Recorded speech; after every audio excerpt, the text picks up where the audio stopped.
Welcome to Nanak classes. दोस्तों, Nanak classes के YouTube channel पे आपका स्वागत है। आज है 18 जुलाई और 18 जुलाई 2024 के जितने भी most important Rajasthan current affairs के क्वेश्चन बनते हैं, आज हम उनका डिस्कस करेंगे। पूरा वीडियो ध्यान से देखना और मैं आपसे क्वेश्चन पूछूंगा जिनके जवाब आपको कमेंट बॉक्स में देना है। आज हम पढ़ेंगे राजस्थान ओलंपिक संघ के नए अध्यक्ष बन चुके हैं। राजस्थान हाई कोर्ट में ई सुविधा केंद्र का उद्घाटन किसके द्वारा किया गया और राजस्थान परिवर्तित बजट 2024-25 पेश किया गया, उसमें क्या घोषणा की गई, पूरी चर्चा इस वीडियो के माध्यम से करेंगे। डेली अब आपको 7 बजे ये क्लास मिलनी शुरू हो जाएगी। अब आदत डालो सुबह जल्दी उठने की और 7 बजे क्लास देखने की, इसी समय आपको क्लास मिलती रहेगी। तो करें स्टार्ट आज की क्लास। सभी प्यारे साथियों को प्यार भरा नमस्कार, गुड मॉर्निंग। सबसे पहले कल के क्वेश्चनों को रिवाइज करते हैं। कल हमने पढ़ा कि दीनदयाल अंत्योदय योजना राष्ट्रीय शहरी आजीविका मिशन में बेहतरीन योगदान के लिए किस राज्य को स्पार्क अवार्ड 2023-24 से सम्मानित किया गया। राजस्थान।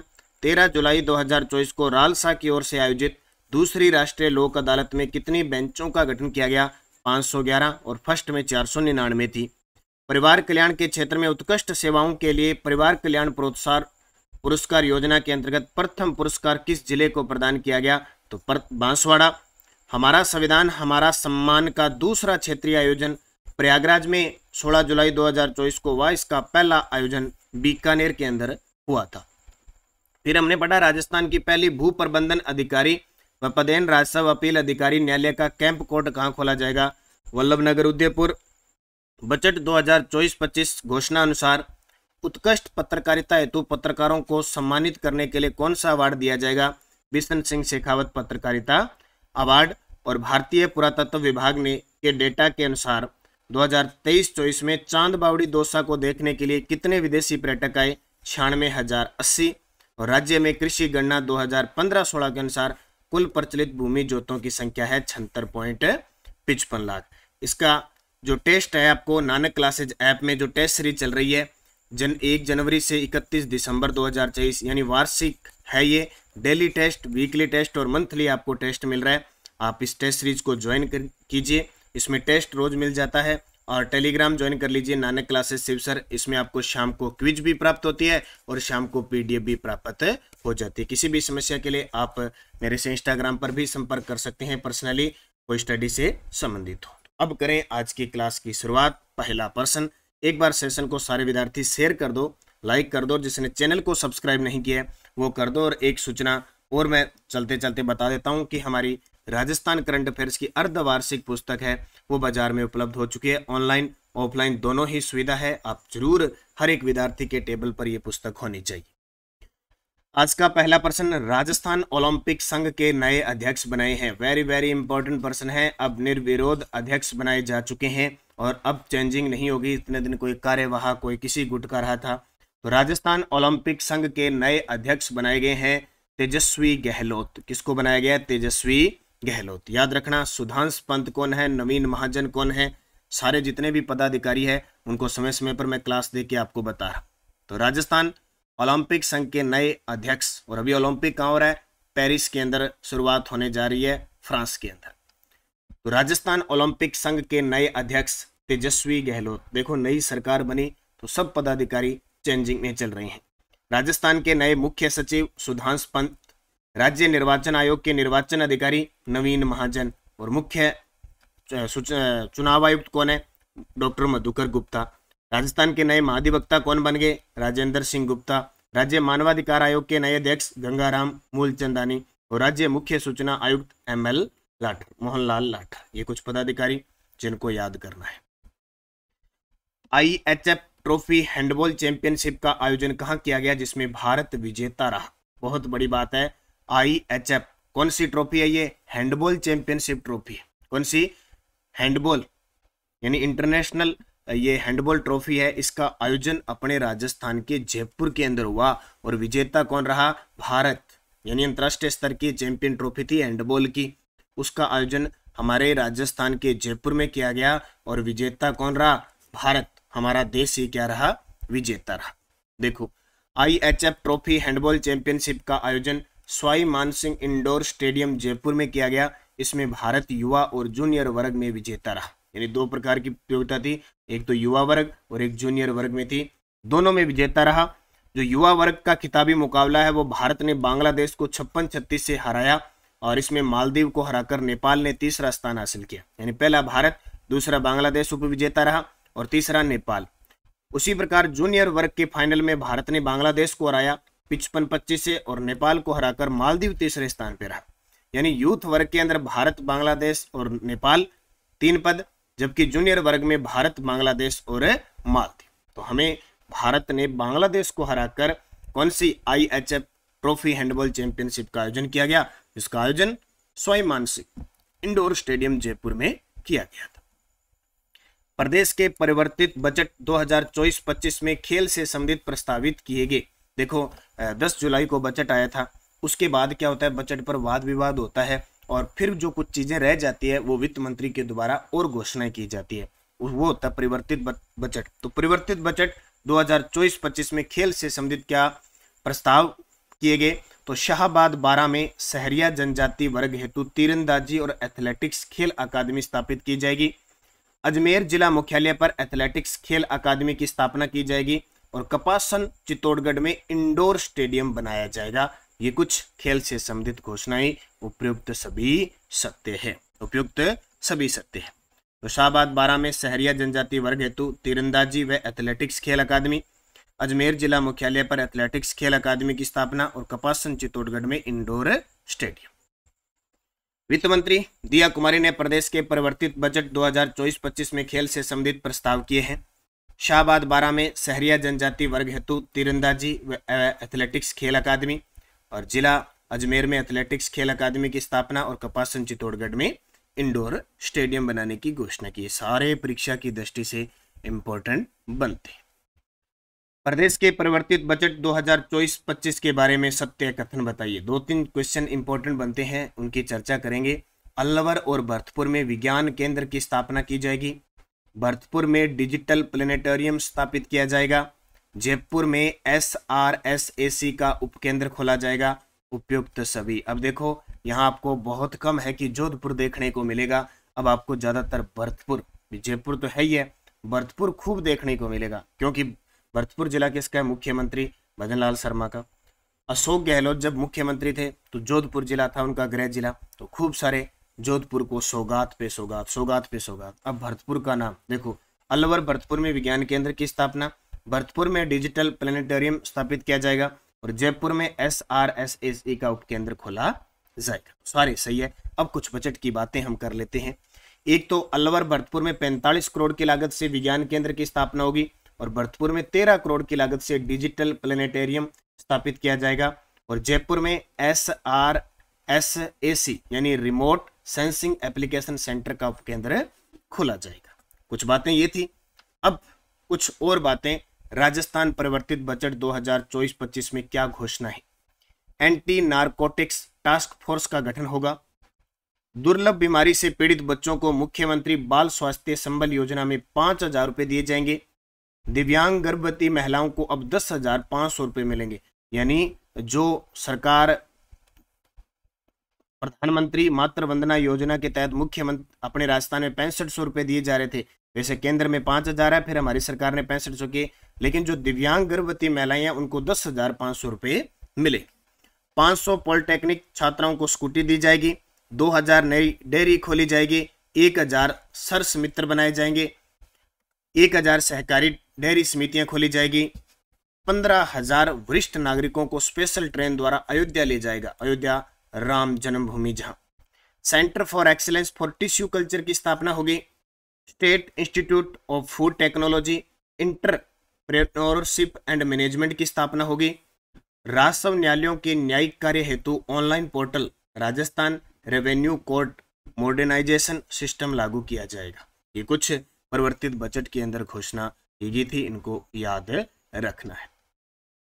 अगला प्रश्न देखिए, राजस्थान हाईकोर्ट में ई सुविधा केंद्र का उद्घाटन किसके द्वारा किया गया।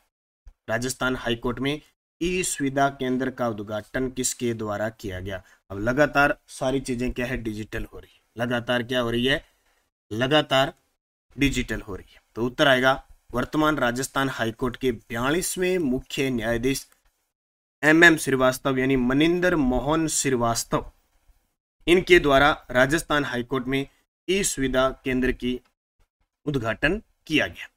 तो राजस्थान हाईकोर्ट में ई सुविधा केंद्र का उद्घाटन मुख्य न्यायाधीश MM श्रीवास्तव, मैं श्रीवास्तव जी के बारे में बता देता हूं, अब 42वें मुख्य न्यायाधीश बने हैं। 4 बार इससे पहले कार्यवाहक मुख्य न्यायाधीश ये रह चुके हैं और इससे पहले रालसा के ये अध्यक्ष थे।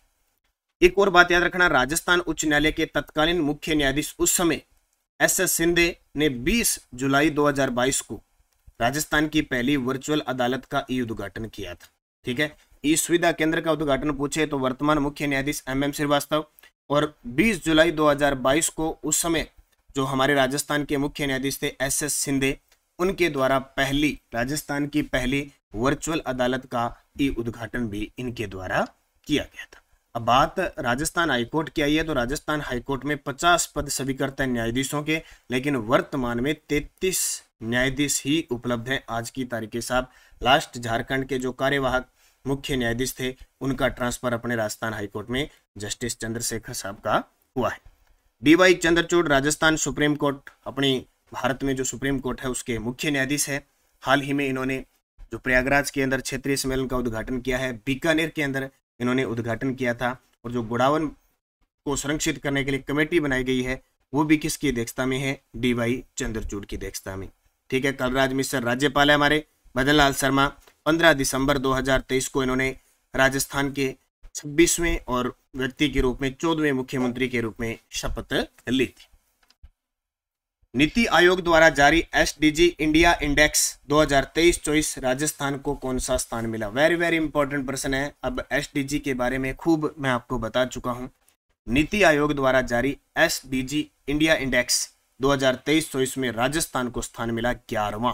जैसे पिछले स्वच्छता भारत अभियान स्वच्छता सर्वेक्षण में 25वां स्थान मिला, उसी प्रकार SDG जो सतत विकास लक्ष्य को लेकर 2030 तक 16 लक्ष्यों को पार करना है, 1 जनवरी 2016 से ये प्रभावी हुआ था, और इस टारगेट को लेकर जो काम किया जाता है।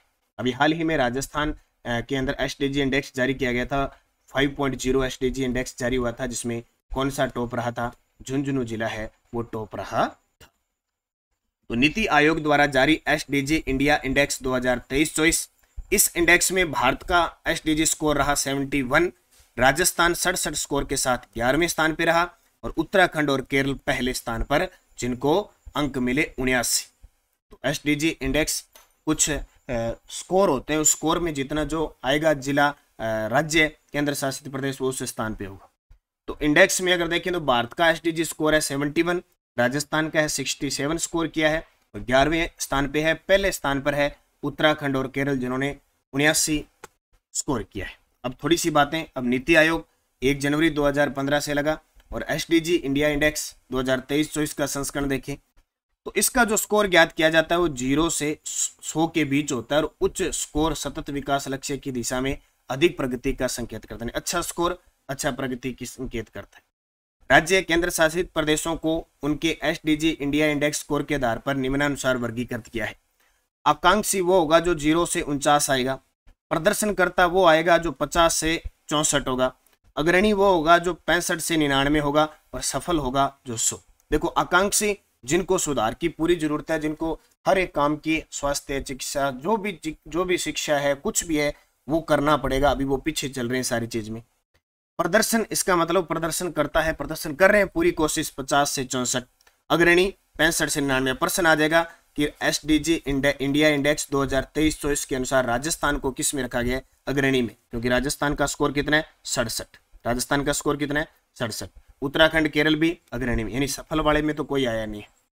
तो ये थोड़ा सा ध्यान रखना। SDG इंडेक्स राजस्थान 11वें स्थान पर 67 स्कोर के साथ। टेलीग्राम ज्वाइन कर लेना, नानक क्लासेज और नानक क्लासेज शिव सर दोनों वीडियो के डिस्क्रिप्शन में लिंक है, ताकि आपको सूचना वगैरह सारे मिलते रहे। नानक क्लासेज शिव सर पर आपको इसकी PDF भी शाम को ऑनलाइनर मिलती है, और इसकी क्विज भी प्राप्त होती है। निरंतर अध्ययन करें, मेहनत करें, अपने जो भी टेस्ट सीरीज वीडियो कोर्स रखे हैं उनको बार बार पढ़ के अभ्यास करें। पिछले वीडियो का क्वेश्चन था वर्ष 2021-22 में राजस्थान का किस फसल उत्पादन में प्रथम स्थान है? तो किस फसल उत्पादन में प्रथम स्थान नहीं है? देखो, बाजरा में प्रथम स्थान है, सरसों में प्रथम स्थान है, कुल तिलहन में प्रथम स्थान है, मूंगफली में हम दूसरे स्थान पे है, मूंगफली। अब आपके लिए क्वेश्चन जिसका जवाब कमेंट में देना है, आबानेरी की चांद बावड़ी राजस्थान के किस जिले में स्थित है? आबानेरी की चांद बावड़ी राजस्थान के किस जिले में है? भरतपुर में, अलवर में, दौसा में, सवाई माधोपुर में। आप सभी को ये गृह कार्य मिल रहा है और अब से ये क्लास 7 बजे मिला करेगी भाई। जल्दी उठ के जल्दी मेरे साथ साथ पढ़ने की आदत डालें, ताकि जो काम अभी तो अभी कहते हैं ना, कल कर लेंगे, कल कल किसी का नहीं आता, आज करे सो अब, ठीक है? तो अब ही करना ही है, ठीक है? शाम का शाम और बहुत काम होता है। यश डेडोज ये प्रश्न किस में आए हुए हैं? RS प्री 2023 के अंदर, क्योंकि जो एग्जाम हुए हैं उन पे गौर करेंगे और हमें पता लगेगा कि एग्जामिनर प्रश्न कैसे दे रहा है, तो हम बहुत अच्छी तैयारी कर पाएंगे। चुकंदर पर आधारित प्रथम चीनी उद्योग स्थापित हुआ श्री गंगानगर में। देखो राजस्थान में 3 चीनी कारखाने हैं, उद्योग हैं। एक तो है श्री गंगानगर में जो सार्वजनिक है, एक है केशवराय पाटन बूंदी में जो सहकारी है, और एक है भोपाल सागर चित्तौड़गढ़ जो निजी वाला है। तीनों याद रखना। माही बजाज सागर परियोजना किन राज्यों की संयुक्त परियोजना है? तो राजस्थान और गुजरात की है, ठीक है? इसमें राजस्थान का जो हिस्सा है पेयजल और सिंचाई वाला वो 45% है और गुजरात का 55 है, जबकि यहाँ से जो सिंचाई में हमें विद्युत मिलती है 144 मेगावाट, वो पूरी राजस्थान की, ठीक है? बनास मेनाल बेड़च नदियों का संगम होता है बिगोद भीलवाड़ा के अंदर। राजस्थान में काला खुंटा, लिलवानी, नारदिया, तीमा मोरी किस खनिज के उत्पादक क्षेत्र है? मैग्नीज के, और ये सारे के सारे बांसवाड़ा में है। यहाँ पे बांसवाड़ा में है, और बांसवाड़ा में अनंतपुरा, जगतपुरा, भूकिया ये सोने की खदान के लिए प्रसिद्ध है।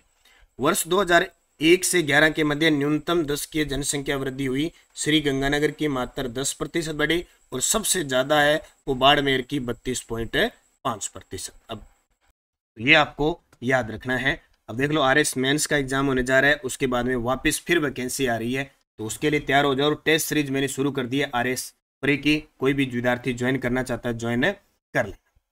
अब आपके लिए 5 क्वेश्चन RS प्री 2023 के एग्जाम के। कालीसिंध सुपर ताप बिजली स्टेशन कहाँ अवस्थित है? माही कंचन RCB 911 संकर किस में है? रामसागर वन विहार अभ्यारण्य किस जिले में है? नथमल जी की हवेली किस जिले में है? और मोहनलाल सुखाड़िया ने कितनी बार मुख्यमंत्री पद की शपथ ली? सारे RS प्री के अंदर आए हुए हैं पिछले, तो आपको अच्छे तरीके से पढ़ना है। ये 5 प्रश्न है। अब 5 प्रश्नों को क्या करना है, ये कालीसिंध के बारे में पूरी डिटेल पढ़ लो आज। माही कंचन RCB 911 के बारे में पढ़ लो, ये किस फसल की किस्म है उसको पढ़ लो। वन विहार अभ्यारण्य आपका टॉपिक हो जाएगा, आज आप अभ्यारण्य पढ़ लो सारे 26-27 जितने हैं। नथमल जी की हवेली, हवेलियां कौन कौन सी है वो हवेलियां पढ़ लो। और मोहनलाल सुखाड़िया है, इसका मतलब पॉलिटिकल में मुख्यमंत्री का टॉपिक पढ़ लो। इससे तैयारी करो, देखो कितनी गजब की तैयारी हो। मतलब आप ज्योग्राफी के अंदर आज ऊर्जा संसाधन पढ़ लो, और फसलों का पढ़ लो, और अभ्यारण्य पढ़ लो, 3 पढ़ लो। कला संस्कृति में आप हवेलियां पढ़ लो आज सारी, और पॉलिटिकल में आज आप मुख्यमंत्री कंप्लीट कर लो। यहाँ से एक टारगेट भी मिलेगा आपको, और शाम को इनके जवाब दे देना। देखो कितनी गजब की तैयारी होती है। तैयारी तो करनी पड़ेगी, ये सीधी बात है, मेहनत तो करनी पड़ेगी, तपना पड़ेगा, तब जाके सफल होंगे आप, ठीक है? ये 5 क्वेश्चन आपका गृह कार्य है, अच्छे तरीके से आप जवाब देना। निरंतर अध्ययन करो, मेहनत करो। जल्द ही आर्थिक समीक्षा और जिला दर्शन की पुस्तक बाजार में उपलब्ध होने जा रही है। बाकी जितने भी 2nd grade, 1st grade, assistant professor Rajasthan ji के सबकी नई टेस्ट सीरीज शुरू हो चुकी है। रीट पात्रता, रीट मुख्य परीक्षा, L1 मुख्य परीक्षा, टेस्ट सीरीज, वीडियो कोर्स सब उपलब्ध है। आप मेहनत करो बस निरंतर। कोई आप मेरे से राजस्थान जीके का भूगोल, इतिहास, कला, संस्कृति सारे अलग अलग वीडियो है, आप देख सकते हो। बाकी जो भी चीज़ें हैं आपको नए समझ में आए, आपको हेल्पलाइन नंबर वगैरह दे रखा है, कोई भी दिक्कत हो तो आपको, और जो नई टेस्ट सीरीज है उनके 1-2 दिनों में सभी के सिलेबस डाल दिए जाएंगे, और पढ़ते रहो। धन्यवाद। जय हिंद, जय भारत, जय राजस्थान।